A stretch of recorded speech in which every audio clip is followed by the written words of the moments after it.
Hello students, आज हम आपके लिए लेके आए हैं nature and significance of management business studies का चैप्टर नंबर 1, उसका एक topic that is called coordination. तो चलिए पढ़ते हैं हम लोग कोऑर्डिनेशन। फाइन।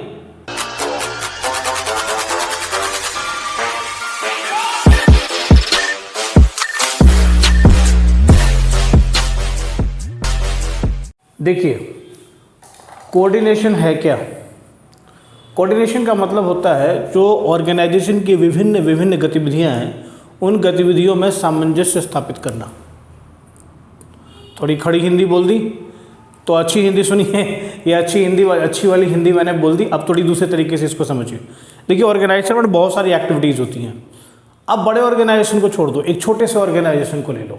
एक छोटा सा ऑर्गेनाइजेशन, आपके नेबरहुड में एक प्रोविजन स्टोर है। प्रोविजन स्टोर का मतलब किराने की दुकान है। अब किराने की दुकान में जाइए, कोई भी सामान मांगिए, बहुत सारे सामान होते हैं, आपको अंदाज़ा नहीं है आपके घर में प्रयोग होने वाली कितनी सारी चीज़ें होती हैं। वो तमाम चीज़ें वहाँ पर अवेलेबल हैं। आप कुछ भी मांगिए, मिनटों में दुकानदार जो है आपको सामान ला के दे देता है। एक आदमी सामान लेके आता है, दूसरा आदमी उसकी पैकिंग करता है, तीसरा आदमी उसकी डिलीवर करता है, चौथा आदमी कैश काउंटर पे कैश कलेक्ट कर रहा होता है। ये सारे काम हो रहे होते हैं। और जब दिन की समाप्ति होती है तो क्या काउंट होता है? आज का सेल कितना हुआ। अब यहाँ ध्यान से देखिए, कितनी सारी एक्टिविटीज़ हैं। उन सारी एक्टिविटीज़ के साथ होते हुए पैरेलली ये सारी एक्टिविटीज़ होती रहती हैं, और इन एक्टिविटीज़ का जो क्यूमुलेटिव इफेक्ट होता है वो होता है सामने बंद करने टाइम में क्या आज का सेल हुआ। ऑब्जेक्टिव क्या है? मैक्सिमम सेल करना। ऑब्जेक्टिव क्या है? मैक्सिमम सेल करना। ऑब्जेक्टिव क्या है? Maximum customer satisfaction. ऑब्जेक्टिव क्या है? Maximum customer support. फाइन। ये सारे ऑब्जेक्टिव्स एक एक करके पूरा होते रहते हैं, और एंड रिजल्ट सेल मैक्सिमाइजेशन। इस सेल मैक्सिमाइजेशन को करने के लिए सारी एक्टिविटीज़ होनी जरूरी हैं, और ये सारी एक्टिविटीज़ समय पर होनी जरूरी हैं, और ये सारी एक्टिविटीज़ में एक तालमेल होना चाहिए। ठीक है, अब आप देख लीजिए, तो एक कस्टमर आया, वो मांगता है भैया दूध है। काउंटर पे जो आदमी बैठा है वो कहता है हाँ जी दूध है, और फिर उसे एक आवाज़ लगाता है, रमेश दूध लाना। अच्छा, रमेश क्या कर रहा है? 2 मिनट हो गए, 3 मिनट हो गए, 4 मिनट हो गए, 5 मिनट हो गए, कस्टमर वेट कर रहा है। भैया दूध कब मिलेगा? आप कहते हो भैया दूध कब मिलेगा? इतनी देर से तो खड़ी हूँ या खड़ा हूँ। वो फिर से आवाज़ लगता है, अरे रमेश, अरे दूध लाना यार, कितनी देर पहले बोला था। फिर रमेश सुनाई नहीं देता, सुनता नहीं, या किसी और काम में बिजी है, या रमेश है ही नहीं। तो उधर से कोई स्टाफ आता है, हरी, वो कहता है कि सर रमेश तो नहीं है। अरे भाई दूध लेके आया, मैडम इतना देर से वेट कर रही है। फिर हरी जाता है, हरी दूध को ढूंढने की कोशिश करता है, क्योंकि हरी का काम नहीं है दूध, तो हरी दूध ढूंढता है, उसको दूध कहीं मिलता नहीं। फिर वापस आकर के वो बोलता है कि साहब दूध तो नहीं दिख रहा, कहाँ पे है? अब जो दुकानदार है वो कहता है कि यार दूध नहीं मिल रहा। फिर वो खुद काउंटर छोड़ के चला जाता है और दूध ढूंढने लगता है। दूध ढूंढ के फिर वो दूध लेके आता है और मैडम को देता है। इतनी देर में कम से कम 20 मिनट 25 मिनट बीत चुके हैं, मैडम खड़ी हैं। साहब ये बताओ कि अगली बार से आप उस दुकान पे दूध लेने जाओगे जहाँ इतने सारे रमेश, हरी और दुकानदार के बीच में कोई सामंजस्य नहीं है? यहाँ किस चीज़ की कमी है? यहाँ कोऑर्डिनेशन की कमी है, कोऑर्डिनेशन नहीं है। अच्छा, आप एग्जांपल और देखो, आप पिज़्ज़ा के लिए ऑर्डर करते हो और कहते हैं हाफ एन आवर में पिज़्ज़ा आपके डोरवे पे मिल जाएगा, आपके गेट पे आ जाएगा। आप पिज़्ज़ा का ऑर्डर देते हो, पिज़्ज़ा वाकई में आपके यहाँ आधे घंटे में पहुँच जाता है। इसका क्या मतलब है कि यहाँ पर कोऑर्डिनेशन जो है बहुत ही ज़बरदस्त कोऑर्डिनेशन है। एक ने ऑर्डर लिया, ऑर्डर इमीडिएटली गया जहाँ पर वो बन रहा होता है, बना, डिलीवरी बॉय ने उसको कलेक्ट किया, सीधे आपके घर पे पहुँचा बिल लेकर। आप क्या कहते हो यार बहुत ही अच्छे से कोऑर्डिनेटेड है, वेल कोऑर्डिनेटेड एक्टिविटी। तो इन एग्जांपल्स के थ्रू, ऐसे ही एग्जांपल्स के थ्रू आप कोऑर्डिनेशन को पढ़ने की कोशिश करेंगे, समझने की कोशिश करेंगे। देखिए कोऑर्डिनेशन पे ज़्यादातर क्वेश्चन जो हैं वो आते हैं केस स्टडीज़ के फॉर्म में। आपको आइडेंटिफाई करना होगा कि यहाँ पर कौन सी एक्टिविटी, जैसे मैंने अभी रमेश का एग्जाम्पल लिया, रमेश हरी का एग्जाम्पल लिया, आपके पड़ोस के प्रोविजनल स्टोर है उसका एग्जाम्पल दिया, या मैंने आपको पिज़्ज़ा का एग्जाम्पल दिया। तो यहाँ पर क्या है कि आपको ऐसे ही एग्जाम्पल्स होंगे, एग्जाम्पल्स के तौर पे ही केस स्टडीज़ होती है ना। केस स्टडीज़ को इतना महान, इतना भारी मत बनाइए आप लोगों के साथ प्रॉब्लम ये है कि आप कहते हो जैसे एग्ज़ाम होता है, sir case study, sir case study ना बड़ा मुश्किल होता है, बहुत टफ होता है। अरे कुछ भी नहीं होता यार, तुम्हारे आसपास घटने वाली सारी घटनाएं होती हैं, उन घटनाओं के बारे में ज़रा सोचो, एक कहानी उन घटनाओं से बना करके निकालो, that is what the case study is. वही तो केस स्टडी है। और टीचर्स भी बड़े महान हैं, केस स्टडी कर करके बच्चों का दिमाग पूरा एकदम से चढ़ा दिया हुआ है, ख़राब कर दिया हुआ है, बच्चों के मन में एक डर बिठा दिया हुआ है। आपको डरना नहीं है, ठीक है, आपको डरना नहीं है, जब तक मैं हूँ डरना नहीं है। ओके, केस स्टडी कुछ नहीं होता, एक गढ़ी मनगढ़ंत कहानी होती है, जिन कहानियों का रेलिवेंस होता है और वो रेलिवेंस आपके जीवन में घटने वाली घटनाओं से ही जुड़ी हुई होती है। आप उन स्टडीज़ को, केस स्टडीज़ को एक कहानी समझिए, तो कहानी समझ के उसको कोरिलेट करने की कोशिश कीजिए, आपको सीधे आंसर मिल जाएंगे। हाँ, ये बात और है, क्योंकि आपको आंसर किस तरीके से करना है, तो आंसर तो किताब में लिखी हुई भाषा के हिसाब से ही करनी है। वैसे अगर आप नहीं करेंगे तो CBSE बोर्ड में आपको नंबर नहीं मिलेंगे, समझ गए। तो आपको इसलिए क्या करना है कि जो टेक्स्ट है उस टेक्स्ट को अच्छे से पढ़ना है। और ये जो वीडियोज़ है, इस वीडियोज़ जो यूट्यूब पे आपके डलेंगे, उन वीडियोज़ के साथ साथ डिस्क्रिप्शन में ना आपके नोट्स के लिंक भी रहेंगे, शॉर्ट नोट्स के लिंक भी रहेंगे, आप उसको भी वहाँ पर जा करके पढ़ सकते हैं। जो मेरी पढ़ाई हुई समझाई हुई चीज़ें आप वहाँ से उसको देख सकते हैं, पढ़ सकते हैं, ठीक है। तो यहाँ पर हम आते हैं थोड़ा सा डेफिनेशन पार्ट को, जो कि मैंने कहा कि टेक्स्ट आपको उसी हिसाब से लिखना होगा। तो टेक्स्ट पार्ट को हम देखते हैं। क्या कहा मैंने कहा कि सिंक्रोनाइजेशन ऑफ, डेफिनेशन अगर मैंने कोऑर्डिनेशन की उठाया है, कोऑर्डिनेशन का डेफिनेशन उठाया है बॉस, देखो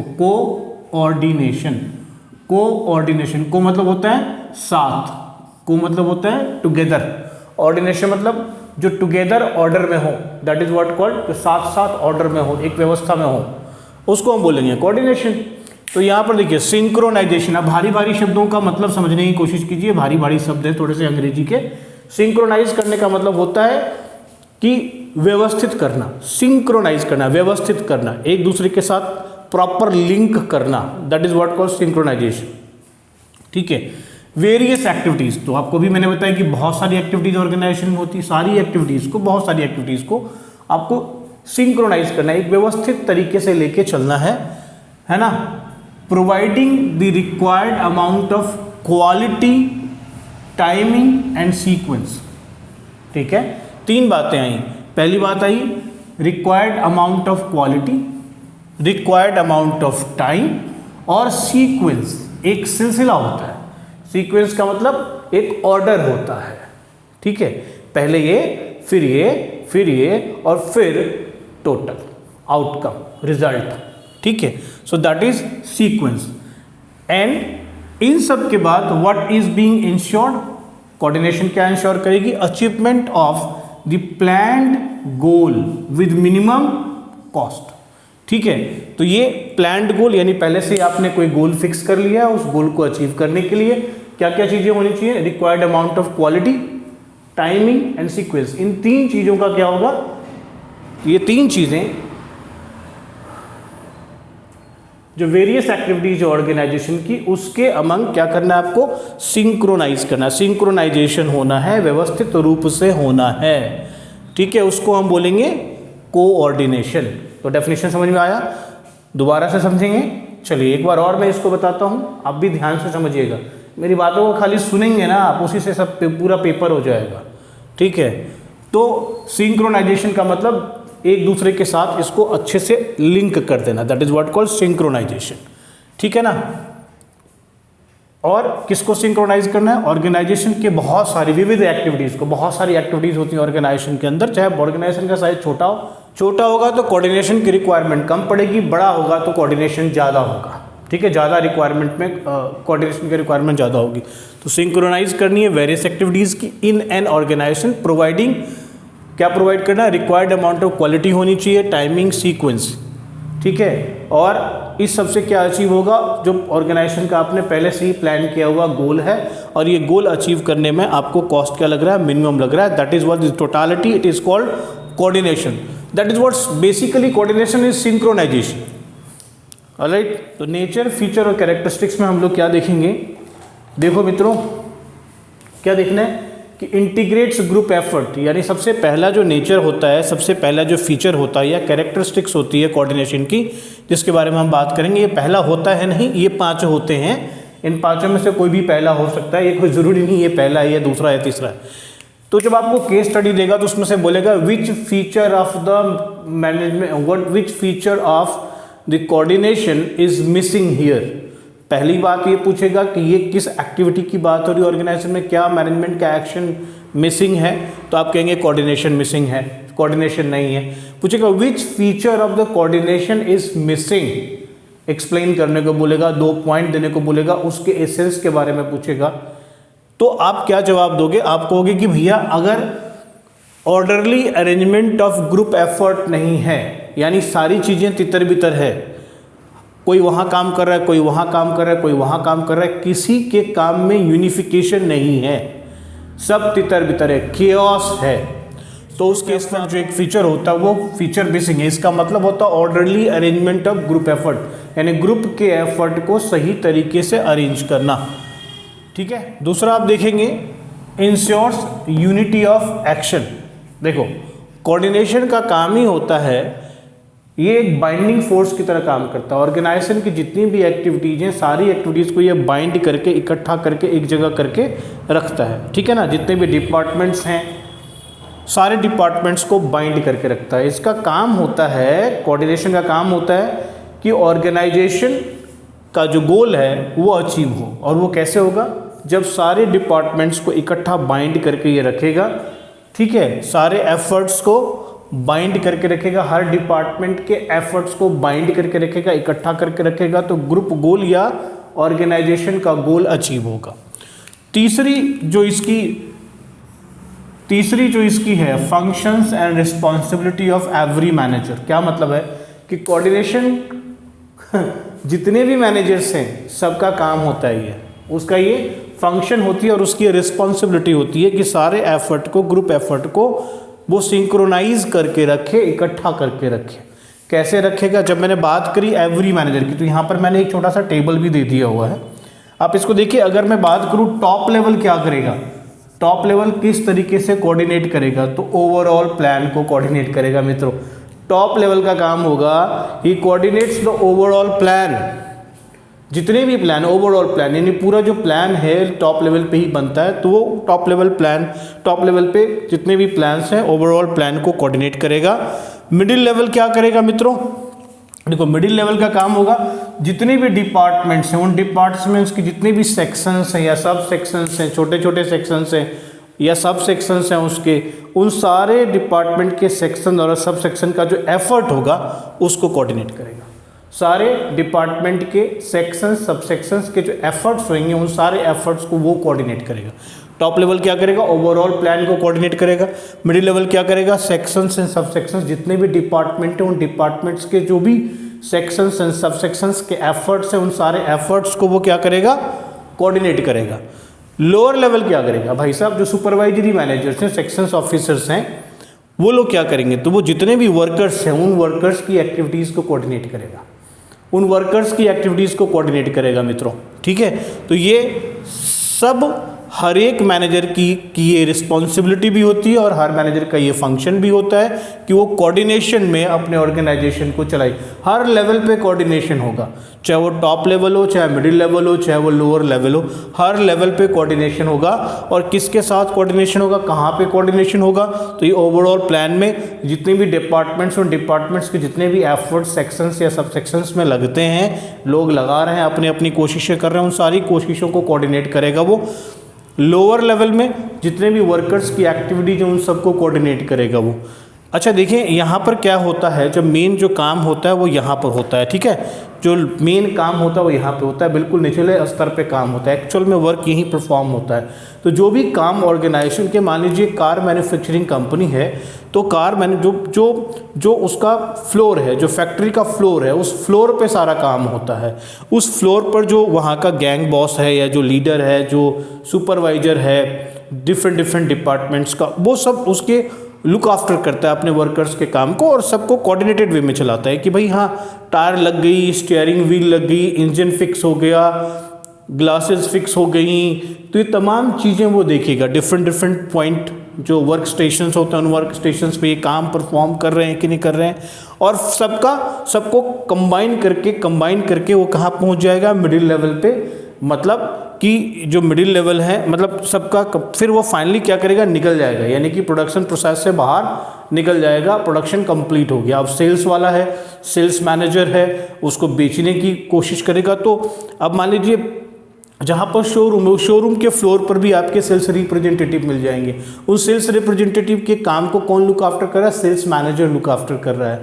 तो मिडिल लेवल का मैनेजर हो गया, वहाँ लोअर लेवल का वो मैनेजर हो गया, जो वहाँ का सुपरवाइजर है, जो कि ऊपर के लेवल पे है, सेल्स के पॉइंट पे है, उस वहाँ जो एग्जीक्यूटिव्स को देख रहा है, उसके बीच के समन्वय को देख रहा है, वो कौन है, सेल्स मैनेजर है। तो वो अब इसकी एक्टिविटीज़ को देखेगा। तो हर लेवल पे ना सब जो मैनेजर्स हैं अपना अपना काम कर रहे होते हैं, हर एक पॉइंट पे हर एक वर्कर के या हर एक डिपार्टमेंट्स में, हर एक सेक्शंस में, सब सेक्शंस के काम को देख रहे होते हैं और उनको कोऑर्डिनेट करके सिंक्रोनाइज करके चलते हैं। तभी तो फाइनली एक कार निकलती है और सेल होती है और टर्नओवर होता है और प्रॉफिट होता है, जो ऑर्गेनाइजेशन को गोल को अचीव करता है। डेलिबरेट फंक्शन होता है दोस्त मित्रों, ये कोई स्पॉन्टेनियस फंक्शन नहीं होता, ये कुछ अपने आप नहीं होता, ये जानबूझ करके बनाया गया होता है कि हमको कैसे करके कोऑर्डिनेट करना है, कौन सा काम पहले होगा, कौन सा काम उसके बाद होगा, कौन क्या करेगा, कौन क्या कैसे करेगा, ये तमाम चीज़ें पहले से ही फिक्स होती हैं। तो कोऑर्डिनेशन जो होगा ये जानबूझ करके किया गया हुआ फंक्शन होता है। डेलिबरेट का मतलब होता है कोई स्पॉन्टेनियस नहीं होता, ना ही इसको बाय फोर्स आप करा सकते हो, एक सिस्टमेटिक तरीके से, सिस्टमेटाइज तरीके से ये काम होता है, कोऑर्डिनेशन होता है। तो जानबूझ करके किया गया और डिफाइंड तरीके से किया गया हुआ काम होता है। It is not spontaneous, this is not such action which can be carried out by force. ठीक है, now the last feature of it is pervasive function. Pervasive का फंक्शन का मतलब होता है ये हर जगह मौजूद होता है। ठीक है, ये हर जगह मौजूद होता है। देखिए एक बात समझिए कि अगर कोऑर्डिनेशन नहीं होगा, कौन क्या करेगा, कब करेगा, उसके बाद ये एक्टिविटी होगी। अगर ऐसा नहीं होगा तो क्या होगा, काम ओवरलैप करेगा। एक ही व्यक्ति दो एक्टिविटीज़, या एक ने वो एक्टिविटी की दूसरे ने भी वही की तो वो ये ओवरलैपिंग हो जाता है। तो कोऑर्डिनेशन में जब कोऑर्डिनेटेड वे में हम करते हैं तो कोई ओवरलैपिंग नहीं होता। अरे छोड़ो यार, इतनी बड़ी बड़ी बातें मत सोचो, तुम अपने घर के बारे में सोचो। तुम्हारे घर में सारी चीज़ें वेल कोऑर्डिनेटेड होती हैं, तभी तुमको जा कर के ना 2 वक्त का खाना मिलता है। अगर कोऑर्डिनेशन नहीं होगी, मम्मी बाजार से सब्जी नहीं लाएंगे, पापा कमा करके नहीं आएंगे, पापा कमा करके लाते हैं, घर में पैसे देते हैं, मम्मी फिर उसको खर्च करती है उस तरीके से, तो घर तुम्हारा चलता है और बचत भी होता है, जो तुम्हारे एजुकेशन पे खर्च होता है या तुम्हारे और एक्टिविटीज़ पे और चीज़ों पे खर्च होता है, इन्वेस्टमेंट होता है, लाइफ को बेहतर बनाया जाता है। वो सब कोऑर्डिनेटेड तरीके से ही होता है। अगर पापा और मम्मी में कोऑर्डिनेशन बिगड़ जाए कमा के, तो पापा ने और मम्मी सारा एक ही महीने में खर्च कर दे, एक ही दिन में खर्च कर दे, 10 दिन में ही खर्च कर दे, क्या हाल होगा तुम्हारा बताओ। फिर महीने के अंदर पापा को कर्ज लेना पड़ेगा। समझ रहे हो बात को? तो कोऑर्डिनेशन वहाँ पर है।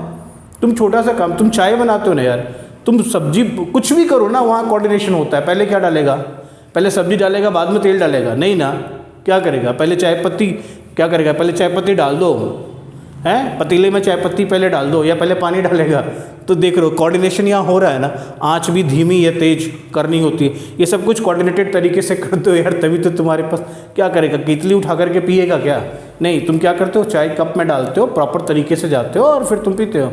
समझ रहे बात को? तो ये छोटी छोटी बातें जो तुम्हारे जीवन में प्रतिदिन घटती रहती हैं, हमेशा चलता रहता है, उसी का परिणाम है कि तुम सही सलामत रहते हो और इतने हट्टे कट्टे दिखते हो। समझ गए? इसलिए जरूरी है कोऑर्डिनेशन। तो सिर्फ ऑर्गेनाइजेशन ही नहीं, किसी भी लेवल पे कहीं पर भी कोऑर्डिनेशन होना जरूरी है। चलो अब बिजनेस स्टडीज़ के केस में परवेसिव फंक्शन है, मतलब ये हर जगह मौजूद है, किसी भी लेवल पे मौजूद होता है। ऑर्गेनाइजेशन के हर चप्पे चप्पे पे कोऑर्डिनेशन मौजूद होता है। अगर कोऑर्डिनेशन नहीं होगा ऑर्गेनाइजेशन चल नहीं पाएगा यार, कियोस हो जाएगा, वहाँ तो नुकसान ही नुकसान होगा। ठीक है, एक काम को करने में इतना ज़्यादा समय लगेगा तो कॉस्ट बढ़ेगा तो प्रॉफिटेबिलिटी घटेगी तो नुकसान हो जाएगा अल्टीमेटली, और फर्म को बंद करना पड़ेगा। अंडरस्टूड? बात समझ में आई? चलिए अब देखो, अब थोड़ा तुम ये देख लो, नीड फॉर कोऑर्डिनेशन की ज़रूरत ही क्यों पड़ती है, आवश्यकता ही क्यों पड़ती है, इस बात को समझेंगे। ठीक है, तो जैसे जैसे तुम्हारा ऑर्गेनाइजेशन, यहाँ पर मैंने कहा कि कोऑर्डिनेशन में पहले बोला matching individual goals with group goals या ऑर्गेनाइजेशनल गोल्स। पहली बात लिखी, पहली ज़रूरत मैंने लिखी क्यों कोऑर्डिनेशन की आवश्यकता होती है, तो पहली बात मैंने लिखी matching individual goals with group goals या ऑर्गेनाइजेशनल गोल्स। क्यों होता है ऐसा, क्यों होता है ऐसा? इसलिए होता है बच्चों कि देखो जैसे जैसे ऑर्गेनाइजेशन का साइज बढ़ जाएगा, ग्रोथ होगा साइज में ना, इससे क्या होगा कि डिफरेंट टाइप के मैन पावर की रिक्वायरमेंट होगी, डिफरेंट टाइप के मैन पावर की क्वालिटी की रिक्वायरमेंट होगी। डिफरेंट टाइप के मैन पावर की क्वालिटी की रिक्वायरमेंट का मतलब डिफरेंट टाइप का mental status, different mental status के डिफरेंट विशेष वांट्स, उन सब को अगर वो उनके सेटिस्फाई नहीं होंगे तो क्या वो खुश होकर के ऑर्गेनाइजेशन में काम करेंगे? अगर वो अपने ही गोल को सेटिस्फाई करेंगे तो क्या उससे ऑर्गेनाइजेशन का गोल अचीव होता है? इन सब चीज़ों को एक जगह लाने के लिए कि ऑर्गेनाइजेशन का गोल भी पूरा हो और आपके जो अपने एस्पिरेशंस हैं, जो काम करने वाले लोग हैं ऑर्गेनाइजेशन में, चाहे वो किसी भी पद पे हों, उनके अपने एस्पिरेशंस हैं, वो एस्पिरेशंस भी उनके पूरे हों, इसलिए कोऑर्डिनेशन की आवश्यकता होती है। ठीक है, तो पहली बात तुम समझ गए, गुड बॉयज। दूसरा, coordination irons out the functional differentiation. Sir देखिए, ऑर्गेनाइजेशन में डिफरेंट फंक्शंस होते हैं, हर फंक्शंस के अपनी अपनी स्पेशलिटी होती है, हर फंक्शन दूसरे फंक्शन से डिफरेंट होता है। सेलिंग का फंक्शन फाइनेंस के फंक्शन से अलग होता है, फाइनेंस का फंक्शन प्रोडक्शन के फंक्शन से अलग होता है। तो डिफरेंट टाइप के फंक्शंस होते रहते हैं, उन फंक्शंस में क्या है, डिफरेंसेज हैं, उन डिफरेंसेस को क्या कर देना है, समान कर देना है, तो आयरन आउट कर देना है। यानी एक जैसा जो उवर खावर है उसको, जो मचोरे हुए हैं उसको क्या कर देना है, एक समान कर देना है, आयरन आउट कर देना है, बराबर में ला देना है। ये काम कोऑर्डिनेशन की वजह से ही संभव है कि भाई तुम हो तो तुम क्या हो, हम हैं तो हम क्या हैं, हम सब किसके लिए काम कर रहे हैं, ऑर्गेनाइजेशन के लिए काम कर रहे हैं, तो ऑर्गेनाइजेशन है। ठीक है ना, तो इसलिए irons out the functional differentiation. अब देखो जंग होती है, वार होता है, अभी आपने देखा भारतीय वायुसेना ने जो काम किया है ना, बालाकोट वाला जो अटैक हुआ था, तो वहाँ पर अपने भारतीय वायुसेना ने काम किया। उरी सर्जिकल स्ट्राइक हुआ, वो थल सेना ने काम किया, और थल सेना के सपोर्ट में वायुसेना का हेलीकॉप्टर था। ये कोऑर्डिनेशन का ही परिणाम है ना। युद्ध में आजकल का जो लड़ाई होता है, उस लड़ाई में विजय जो जिसको मिलती है उसके लिए क्या होता है, कोऑर्डिनेशन होना चाहिए। एयर स्ट्राइक कब होना चाहिए, कब जो है ना आर्मी घुसेगी, कब एयर स्ट्राइक एयरफोर्स रेडी रहेगा, ठीक है, कब नेवी रेडी रहेंगे, तो एक कोऑर्डिनेटेड एफर्ट होता है। तो सब अपनी अपनी जगह क्या है, अलग अलग हैं, लेकिन उन सब का क्या होता है, डिफ्रेंसिएशन है, सबके एग्जीक्यूशन में डिफरेंस है, सबके काम करने के तरीके में डिफरेंस है, सबका काम अलग अलग है, फिर भी उस काम का रिजल्ट क्या है, winning of the country, battle is won, the war is won, fine. So that is what called organizational objective. आपका के लिए कोऑर्डिनेशन की आवश्यकता है। कोऑर्डिनेशन सीक्स टू सीक्वेंस, देखिए seeks to sequence and integrates all the specialized activities. क्या बोला मैंने, क्या लिखा मैंने, सीक्वेंस यानी एक क्रम में चलना, इंटीग्रेट करना, एक जगह लेके आना, इकट्ठा करना, जोड़ना, किसको? Specialized activities into wholesome effort. अब सबके जैसे मैंने कहा कि स्पेशलाइज्ड एक्टिविटीज हैं, अपनी अपनी एक्टिविटीज को सीक्वेंस करना, ऑर्डर में करना है कि कौन पहले होगा फिर उसके बाद क्या होगा, और उन सबको क्या कर देना? इंटीग्रेटेड एफर्ट होगा तो क्या होगा? और सारे एक्टिविटीज स्पेशलाइज्ड हैं तो होलसम एफर्ट, यानी कि एक पूर्ण एफर्ट होगा, एक टोटल एफर्ट होगा और ऑर्गेनाइजेशनल गोल अचीव होगा। हर एक चीज़ में आप देखिए ऑर्गेनाइजेशनल गोल अचीव करना है। जब भी कभी आप आंसर करें तो ये कॉमन सा वर्ड है ऑर्गेनाइजेशनल गोल अचीव करना। हर एक आंसर में चिपका दीजिए इसको, ऑर्गेनाइजेशनल गोल अचीव करना, यहाँ पर कोऑर्डिनेशन के मामले में। तो matching individual goals with group goals या organizational goals, coordination irons out the functional differentiation. Different functions हैं, उनमें डिफरेंसेस होते हैं, उन सब के डिफरेंसेस को क्या करना? बराबर कर देना, आयरन आउट कर देना। फिर जो भी स्पेशलाइज, अब इतना बड़ा ऑर्गेनाइजेशन हो गया, डिफरेंट मैन पावर है, डिफरेंट टाइप के काम है, सबके स्पेशलाइज्ड एक्टिविटीज हैं, उन एक्टिविटीज को क्या करना है? सुपीरियरिटी, प्रायोरिटाइजिंग, है ना। तो ये एक ऐसे बात समझिए कि जो स्पेशलिस्ट होते हैं, हो सकता है उसको सुपीरियरिटी का कॉम्प्लेक्स हो जाए, है ना। तो भाई इस कॉम्प्लेक्स को साइड रखो, ठीक है, फीलिंग ऑफ सुपीरियरिटी को साइड रखो, है ना। और आपकी एक्टिविटीज़ का जोन क्या होना चाहिए? किस प्रायोरिटी के ऑर्डर में, जिसको हमने सीक्वेंस कहा, फिर इंटीग्रेट कर देना है उसको, और इंटीग्रेट करने के बाद हम लोग क्या करेंगे? इंटीग्रेट करेंगे, क्योंकि कोऑर्डिनेशन होगा तभी इंटीग्रेट कर सकते हैं, और फिर रिजल्ट क्या होगा? होलसम एफर्ट दिखेगा आपको, हाँ ये organization has achieved so much and so forth of target, the turnover required, the set target for this year is been achieved because of the overall activities being coordinated. Fine. अब देखिए importance of coordination. Coordination क्यों important है, महत्ता क्या है उसकी, है ना। तो इंपॉर्टेंस लिखो या सिग्निफिकेंस लिखो या इसके एडवांटेज लिखो, एक ही बात है। इंपॉर्टेंस, सिग्निफिकेंस, एडवांटेज, तीनों में से कोई भी वर्ड पूछे आपको एक ही बात लिखनी है, इन्हीं बातों में से, 4 बातों में से लिखना है। सो इंश्योर यूनिटी ऑफ एक्शन। अभी पीछे मैंने कैरेक्टरिस्टिक्स की बात करी, मैंने उसके नीड की बात करी, फीचर्स की बात करी, तो वहाँ पर मैंने आपको बताया कि महत्व क्या है कि ये एक्शन को यूनिफाई करता है। एक्शन को, जितनी भी डिफरेंट एक्शंस ऑर्गेनाइजेशन में लिए जाते हैं, काम किए जाते हैं, उसको एक जगह इंटीग्रेट करता है, यूनिफाई करता है। तो कोऑर्डिनेशन इंपॉर्टेंट इसलिए है क्योंकि वो यूनिटी ऑफ एक्शन को इंश्योर करता है। ठीक। दूसरी बात, इरेजेस इंटर डिपार्टमेंटल कन्फ्लिक्ट्स। मैंने कहा था ना, आयरन आउट करना, जो भी डिफरेंट डिपार्टमेंट्स के ईगोज हैं, उन सारे ईगोज को क्या करना?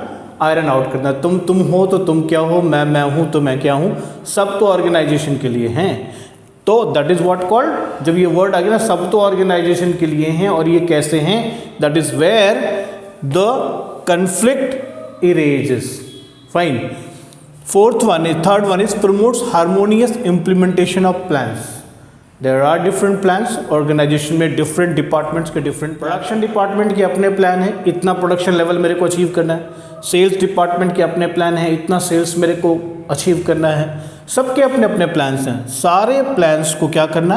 इम्प्लीमेंट करना। इम्प्लीमेंट इस तरीके से करना कि एक प्लान को इम्प्लीमेंट करने से दूसरा प्लान हैम्पर ना हो, ठीक है, दूसरे डिपार्टमेंट का प्लान हैम्पर ना हो। That is where coordination comes in and where I have used the word harmonious, यानी हार्मनी होनी चाहिए, एक तरीके से एक दूसरे में हार्मनी, एक जैसा होना चाहिए, एक रसता होनी चाहिए, ठीक है, that is harmonious. The fourth one is helps in maintaining high degree of morale. Yes, we all are one. We all are working for the one. We all are contributing towards the achievement of the organizational goal. We are one. So that is where high degree of morale is to be maintained. Nobody is being looked down upon. किसी भी व्यक्ति को नीचा ना देखना है ना दिखाना है, तो कोऑर्डिनेशन से ही ये संभव हो सकता है। So it helps in maintaining high degree of moral, ठीक है। तो ये आपके हो गए इंपॉर्टेंस ऑफ कोऑर्डिनेशन, समझ में आया? इंपॉर्टेंस, ठीक। ज़्यादातर केसेस में आपको लिखने के लिए आएगा इंपॉर्टेंस, जैसे केस स्टडी दिया और उसमें आपको पूछेगा कि यहाँ कौन सी चीज़, मैनेजमेंट का कौन सा फंक्शन जो है वो मिसिंग है, आप कहेंगे कोऑर्डिनेशन मिसिंग है, बोलेंगे इसके क्या इंपॉर्टेंस होते हैं, 2 इंपॉर्टेंस लिखिए, तो 2 इंपॉर्टेंस आप ऐसे करके लिख देंगे, इसमें ऐसे ही क्वेश्चंस आएंगे। ओके, अभी एक बहुत ही महत्वपूर्ण बात समझना है कि coordination is the essence of management. Essence का मतलब भाई इसके बिना मैनेजमेंट तो चल ही नहीं सकता। मैनेजमेंट का एक बहुत ही इंपॉर्टेंट एसेंशियल पार्ट होता है। You know, you can't imagine management without coordination. So how, सवाल उठता है कैसे how you cannot imagine management without coordination. It means what कि management is so important for coordination is so important for the management that they have to have it in the organization at every level of management. You know, prior to this we have already discussed the importance of management at different levels of management.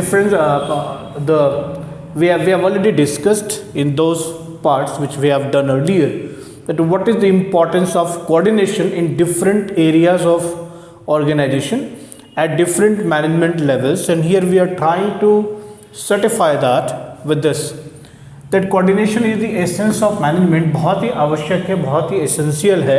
कैसे, मैंने सवाल यहाँ पर पूछा कि कैसे, तो हमने कहा कि as it is needed at all managerial function. पहली बात तो ये देखिए, एट ऑल मैनेजेरियल फंक्शन, पहली बात ये, और it is needed at all levels of management.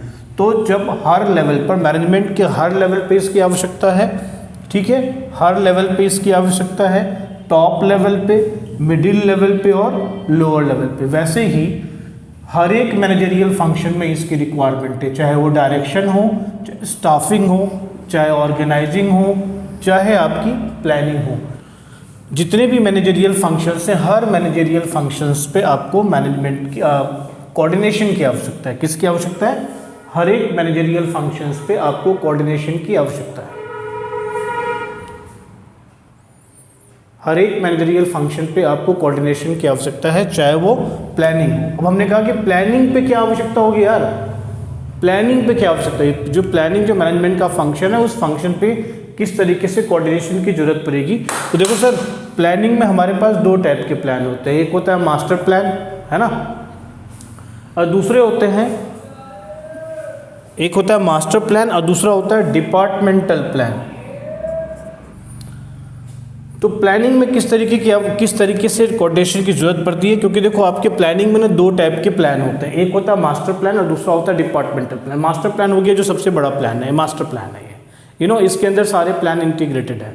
और उसमें डिपार्टमेंट का क्या प्लान है, हर डिपार्टमेंट, हर लेवल पे जो डिपार्टमेंट्स होते हैं, डिपार्टमेंट्स के अपने अपने प्लान होते हैं और डिफरेंट डिपार्टमेंट्स होते हैं। उन सारे डिपार्टमेंट्स को ओवरऑल प्लान के साथ कोऑर्डिनेट करना, इंटीग्रेट करना प्लानिंग का काम होता है। प्लानिंग जो फंक्शन है ऑर्गेनाइजेशन का, उसका काम होता है। फिर ऑर्गेनाइजिंग में क्यों जरूरत पड़ती है कोऑर्डिनेशन की? भाई ऑर्गेनाइजिंग में जरूरत पड़ती है, देखो, अथॉरिटी, रिस्पॉन्सिबिलिटी, अकाउंटेबिलिटी रिलेशन से फिक्स करने के लिए, इसलिए कोऑर्डिनेशन की जरूरत पड़ती है। एक अथॉरिटी के बराबर ही रिस्पॉन्सिबिलिटी, कितनी अथॉरिटी उस हिसाब से रिस्पॉन्सिबिलिटी, और कौन किसके लिए आंसरेबल होगा उस हिसाब से अकाउंटेबिलिटी होगी, ठीक। तो यहाँ पर आपको कोऑर्डिनेशन की आवश्यकता होगी। वैसे ही स्टाफिंग में कोऑर्डिनेशन की आवश्यकता कहाँ पे होगी? देखो, कोऑर्डिनेशन कहाँ रिक्वायर्ड होगा? जॉब रिक्वायरमेंट कि ऑर्गेनाइजेशन में नौकरी कैसी है, कैसा जॉब है, और पर्सनल, क्वालिटी ऑफ पर्सनल, किस टाइप का पर्सनल आपको रिक्वायर्ड है। इन दोनों के बीच में एक समन्वय होना चाहिए, कोऑर्डिनेशन होना चाहिए। तो यहाँ पर भी कोऑर्डिनेशन की रिक्वायरमेंट है। अगर मान लीजिए जॉब का नेचर कुछ और है और जो एम्प्लॉय जिसको आप हायर कर रहे हो उसके जो स्किल सेट हैं वो डिफरेंट हैं, तो मैच नहीं करेगा तो ऑर्गेनाइजेशनल गोल अचीव नहीं होगा। इसलिए यहाँ पर स्टाफिंग में भी कोऑर्डिनेशन की रिक्वायरमेंट है। चौथा है आपका डायरेक्टिंग। डायरेक्टिंग में देखिए, actual result confirms to the expected result. यहाँ पर डायरेक्टिंग में हम क्या करते हैं, वी सिंपली पुश और simply motivate, simply lead our workers to carry out the functions as per it has been planned. So the expected result is what the plan. तो directing में हम लोग ये देखते हैं कोऑर्डिनेशन की रिक्वायरमेंट वहाँ होती है जहाँ पर हमें ये देखना होता है कि भाई हमने क्या रिजल्ट अपने लिए बनाया था, क्या रिजल्ट हमको चाहिए था, क्या प्लान हमने किया था, किस तरीके से हमको काम करना था और एक्चुअल में क्या हुआ। तो actual result should confirm to the expected result. तो यहाँ पर कोऑर्डिनेशन हम इस तरीके से करेंगे यहाँ पर कि हमारी जो एक्सपेक्टेशन है वो एक्सपेक्टेशन यहाँ पर मीट हो, उसमें एक्चुअल में और एक्सपेक्टेशन में हम लोग कोऑर्डिनेशन करते रहेंगे, तभी क्या होगा एक्सपेक्टेड हमको रिजल्ट मिलेगा। तो यहाँ पर कोऑर्डिनेशन की ज़रूरत पड़ गई। मैंने कहा कि ऑल लेवल्स पर भी मैनेजमेंट कोऑर्डिनेशन की ज़रूरत पड़ती है। जितने भी लेवल्स हैं मैनेजमेंट के, हर लेवल ऑफ मैनेजमेंट पे कोऑर्डिनेशन की आवश्यकता पड़ती है।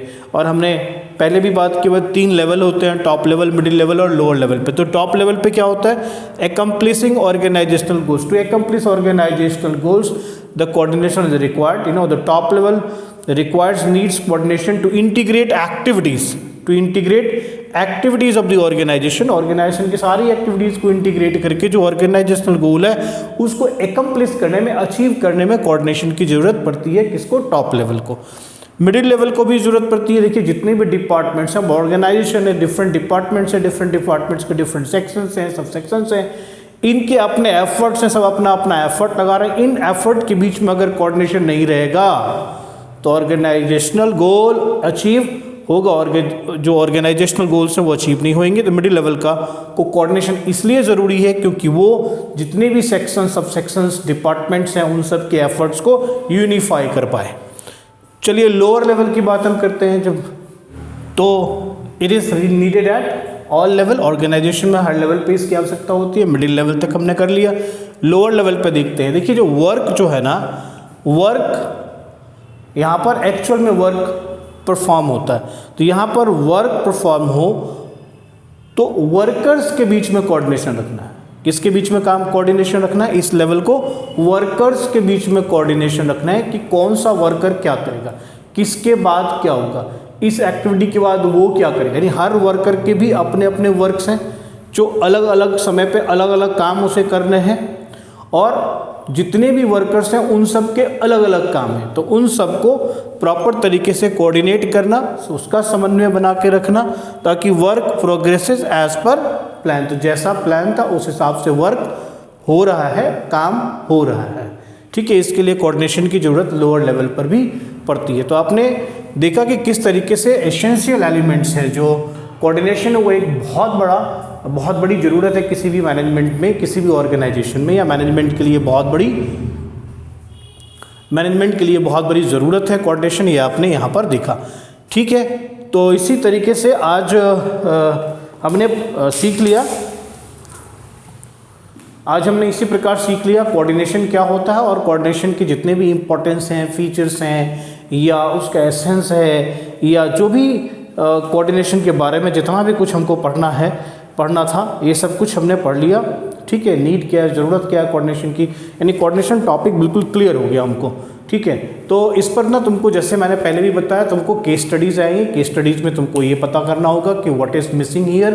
तो आप कहेंगे coordination is somehow missing here, तो which right to importance of coordination बोलेगा, या फीचर बोलेगा लिखने को, या नीड बोलेगा लिखने को, या आपको बोलेगा how it is an essence coordination. ये पूरा क्वेश्चन एक पूरा पूछेगा। ये क्वेश्चन जो है ना 4 नंबर में पूछ सकता है। तो इसलिए इस क्वेश्चन को डिटेल में आपको क्या करना है, लिखना है। तो जैसे मैंने समझाया है उस तरीके से इसको समझ के, और फिर मैंने बोल दिया है इस वीडियो के स्टार्टिंग में ही मैंने बोला कि डिस्क्रिप्शन में इसके नोट्स भी, शॉर्ट नोट्स भी गिवन होंगे, और कुछ क्वेश्चंस भी होंगे, कुछ केस स्टडीज़ भी होंगे। आप उसको ज़रूर रेफ़र कीजिएगा, देखिएगा, और वहाँ पर अगर कोई प्रॉब्लम हो, कुछ समझने में दिक्कत हो, तो आप मुझे कमेंट बॉक्स में कमेंट कर दीजिएगा। मैं आपके प्रश्नों का उत्तर डेफिनेटली दूंगा। ठीक है, सो आज की कक्षा यहीं पर समाप्त करते हैं। Thank you very much and bye for the day. Bye.